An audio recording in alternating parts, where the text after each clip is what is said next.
Hello friends, ಇವತ್ತು ನಮ್ಮ kitchen ಚಾನಲಲ್ಲಿ ನೀವು ಸೋರೆಕಾಯಿ ಪಾಯಸ ಯಾವ ರೀತಿ ಮಾಡ್ಬೋದು ಅಂತ ನೋಡೋಣ.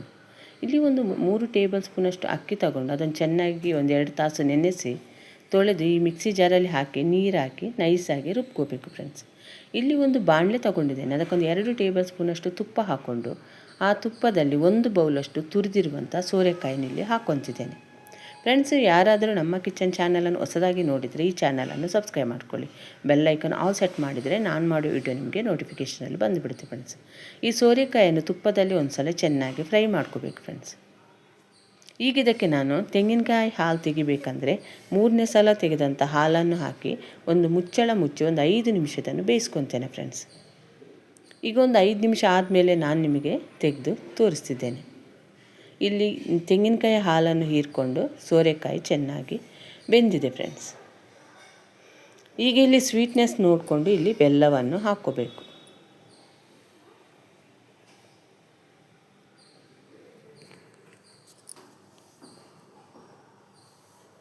ಈ ಬೆಲ್ಲವನ್ನು ಹಾಕ್ಕೊಂಡ್ಮೇಲೆ ಅದನ್ನೊಂದು ಸಲ ಚೆನ್ನಾಗಿ ಮಿಕ್ಸ್ ಮಾಡ್ಕೋಬೇಕು ಫ್ರೆಂಡ್ಸ್. ಆ ಬೆಲ್ಲ ಕರಗ್ತಿರುವಾಗಲೇ ನಾವು ರುಬ್ಬಿರುವಂಥ ಅಕ್ಕಿ ಹಿಟ್ಟನ್ನು ಈಗ ಇದಕ್ಕೆ ಹಾಕ್ಕೊತಿದ್ದೇನೆ ಫ್ರೆಂಡ್ಸ್. ಈ ಅಕ್ಕಿ ಪೇಸ್ಟನ್ನು ಹಾಕ್ಕೊಂಡ್ಮೇಲೆ ಫ್ರೆಂಡ್ಸ್ ನೀವು ನೀರನ್ನು ಬೇಗನೆ ಸೇರಿಸ್ಕೋಬೇಕಿಲ್ಲ ಅಂದರೆ ಅದು ತಳ ಹತ್ತಿ ಬಿಡ್ಬೋದು ಫ್ರೆಂಡ್ಸ್. ಈಗ ಇದಕ್ಕೆ ನೀರನ್ನು ಒಂದು 2-2.5 ಗ್ಲಾಸಷ್ಟು ನೀರನ್ನು ಹಾಕ್ಕೊಂಡಿದ್ದೇನೆ. ಯಾಕಂದರೆ ಇದು ಅಕ್ಕಿ ಪೇಸ್ಟ್ ಕುದೀತಾ ಗಟ್ಟಿಯಾಗೋ ಚಾನ್ಸಸ್ ಇರುತ್ತೆ ಫ್ರೆಂಡ್ಸ್. ಅದಕ್ಕೋಸ್ಕರ ನಾವು ಒಂದು 2 ಗ್ಲಾಸ್ ನೀರನ್ನು ಜಾಸ್ತಿನೇ ಸೇರಿಸ್ಕೋಬೇಕು.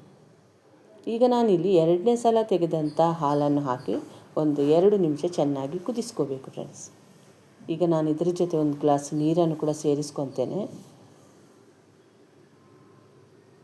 ಇಲ್ಲಿ ಬೆಲ್ಲ ಸ್ವೀಟ್ನೆಸ್ ಕಡಿಮೆ ಆದರೆ ಸೇರಿಸ್ಕೋಬೋದು, ಆದರೆ ನಾನು ಹಾಕಿರೋ ಬೆಲ್ಲ ಕರೆಕ್ಟ್ ಆಗಿರೋದರಿಂದ ಇಲ್ಲಿ ನಾನು ಬೆಲ್ಲ ಸೇರಿಸ್ಕೊಂಡಿಲ್ಲ ಫ್ರೆಂಡ್ಸ್.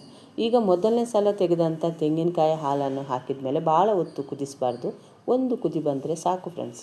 ಇಲ್ಲಿ ನೀವು ವಿಡಿಯೋದಲ್ಲಿ ನೋಡ್ತಿದ್ದೀರಿ, ಸಣ್ಣಗೆ ಒಂದು ಕುದಿ ಬರ್ತಾ ಇರುವಾಗ ಇದಕ್ಕೆ ನಾನು ತುಪ್ಪದಲ್ಲಿ ಫ್ರೈ ಮಾಡಿರುವಂಥ ದ್ರಾಕ್ಷಿ ಗೋಡಂಬಿಯನ್ನು ಹಾಕ್ಕೊತಿದ್ದೇನೆ.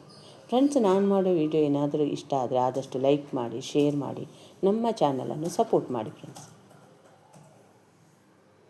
ಎಷ್ಟು ಈಸಿಯಾಗಿ ನಾನು ಸೋರೆಕಾಯಿ ಪಾಯಸ ಮಾಡಿದೆ ಅಂತ ನೀವು ನೋಡಿದಿರಲ್ಲ ಫ್ರೆಂಡ್ಸ್. ನೀವು ಈ ಮೆಥಡಲ್ಲಿ ಸೋರೆಕಾಯಿ ಪಾಯಸ ಮಾಡಿ ಯಾವ ರೀತಿ ಬಂತು ಅಂತ ನನಗೆ ಕಾಮೆಂಟ್ ಸೆಕ್ಷನಲ್ಲಿ ತಿಳಿಸಿ ಫ್ರೆಂಡ್ಸ್. ಈ ವಿಡಿಯೋವನ್ನು ನೀವು ನೋಡಿದ್ದಕ್ಕೆ ನಿಮಗೆ ತುಂಬ ಧನ್ಯವಾದಗಳು ಫ್ರೆಂಡ್ಸ್.